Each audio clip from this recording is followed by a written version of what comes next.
And right now, what do we offer in foreign language? Spanish and French? Spanish and French.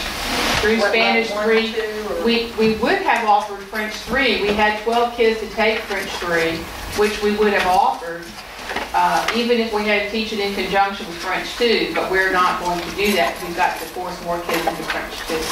So we have Spanish 1, 2, and 3, and in the past we've had Spanish 4. And then we'll have French 1 and 2. And the need for the ISI monitor is twofold. One, you really need continuity with the students in there, but because we had an extra PE teacher, we floated a PE teacher in there each period. But we no longer have that luxury. And ISI has to be a teacher, it can't just be a... It can be a paraprofessional. We've used that in the past. There's not quite the same adherence to the rigor of the curriculum when you have a paraprofessional in there, or the same level of expectation of behavior, because sometimes that person doesn't feel as if they have the authority, or the students don't feel that way. We've had much more success. The teachers can give the teacher a test and it's monitored and there's assistance available, but ideally we need one person to be in there the entire day. Based on all you just said, is that you got that summarized so that we can?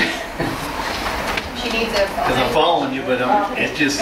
Just so happens it did That's what I need to see. Oh, I'm sorry, but your dad's typed this up for y'all. They're going into the other requirements, and that they got to be coming up with something. We're concerned about the history numbers. History is packed. We lost a history teacher. History is full. We're taking the teacher who was fulfilling our obligation at the alternative school, putting him primarily math. But traditionally, historically, a lot of ninth graders fail classes, and we are maxed out in social studies, and we sat there today and counted failures. We could not reschedule any ninth graders back into social studies last year. We had no open sections. That's how tight our numbers were. So we had 27 kids that failed Mississippi Studies and Geography. So that's a whole section of kids that need to get back in where we don't really have room for. So what do we do with it? And that today, with grades just being rolled over and due in and transferred in, we still have not factored all the failures into these classes, which will increase our numbers even more. If we have to, what we'll do is not offer economics. We'll take all the underclassmen out of the economics to push the problem off, to force them to do it another year, and take away, we've already taken away all the social studies electives. We used to teach global studies, and we don't teach that anymore. So in order to fill the core curriculum, you're just taking all the electives. The problem is compounded, and we've talked about this in superintendent meetings. The state keeps coming up with the requirements to increase our level of rigor and to prepare us for the world market. But there's no money coming down with this stuff to meet these unfunded mandates. When you add economics and you add chemistry and you add an algebra 2, that's a lot of slots that you have to get every child through there. And that's what's compounded our process. A lot of the students who were taking Algebra 2 and chemistry are going to take it twice. Ms. White, you're saying, if I'm looking at this right, for all of our students to be able to meet requirements to go to college, we need 3 teachers. We have to have a foreign language. We could use an elective teacher. And we could use another slot of social studies, either by picking up somebody that's currently on staff, or by picking up a retired teacher to pick a period, or offering somebody to work during their planning period. But, And since Katrina, our numbers have never dropped. They've either stayed steady or risen most years. What numbers? Our student population. Has never dropped? Well, it initially dropped. I'm sorry. Yeah. We just continue to grow.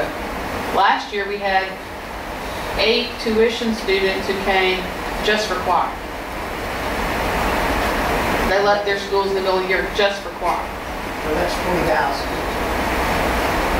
The choir brought it.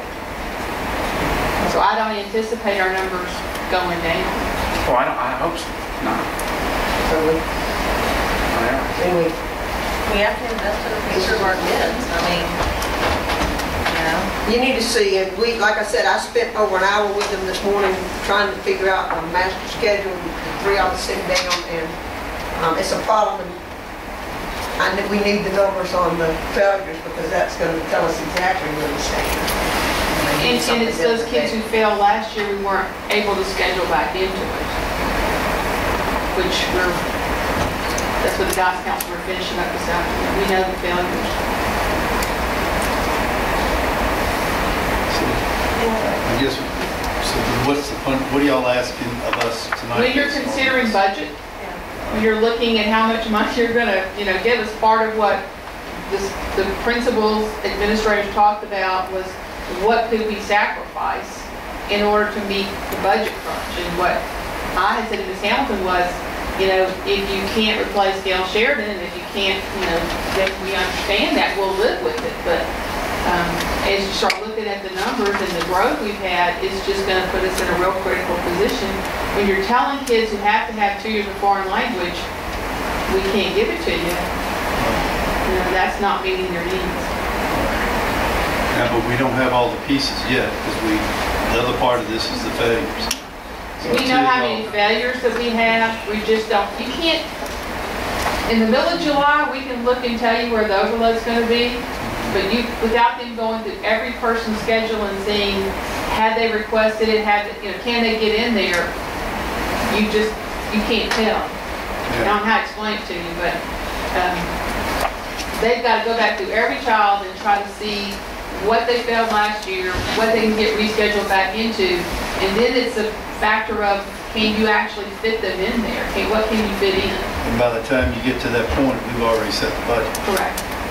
But we know that a foreign language teacher, preferably, I would think Spanish, we have many more students requesting Spanish than French.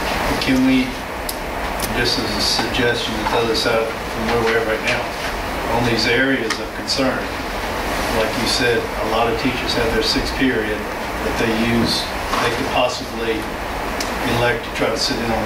Do we have the talent to fit these positions within our current staff? And if we do, are they interested in filling a slot, a period for these things? Have we looked into that side of it yet? Have not polled anybody to see, would you be willing to teach on your off block? You could not fill the foreign language that way. Well, yeah, and then you're going to get down to the ones, well, You you don't have cannot, another you choice need a here. whole person. Yeah. But if you have, if there's somebody in the district that's available to teach the history, that would be ideal, other than paying somebody on their off period. Right. So I guess as we get closer to finalizing budgets, we'll look at it, y'all will look into all these different scenarios and come up with a One of the possibilities that's already been recommendation to us. discussed is to not have driver's ed. Right. And Mr. Bondenberg has certification in history, so, just where are we gonna shift people? Well, and that would be an example of one problem solved. Absolutely. But then we got to go through each one of these scenarios and apply every possibility to see what we're going to come out with as a final decision. And when you solve a problem like that, when you then get another one, because that's 160 students that are affected when you cut out that elective course. The drivers, Correct. So they're gonna need another elective right. teacher for that. But how hard is it to find a foreign language teacher? Is that something that if we know we're gonna need, you would want to start looking for now? Because all of the districts are putting out their contracts, and you would need to be able to. Now, would that need to be a full-time, another teacher? Because if you put 25 to 28 kids in the section, there's 3 periods. Yeah. You're talking 82 kids, 164. You couldn't do it just part-time. That'd be good to go through each one of those. It's 30 kids in a PE class is just, 30 kids in that gym is not good. And if you're gonna put 60 in there, you're gonna run 2 teachers, that's way too many kids. Yeah, they're gonna get exercise, right? They always get exercise.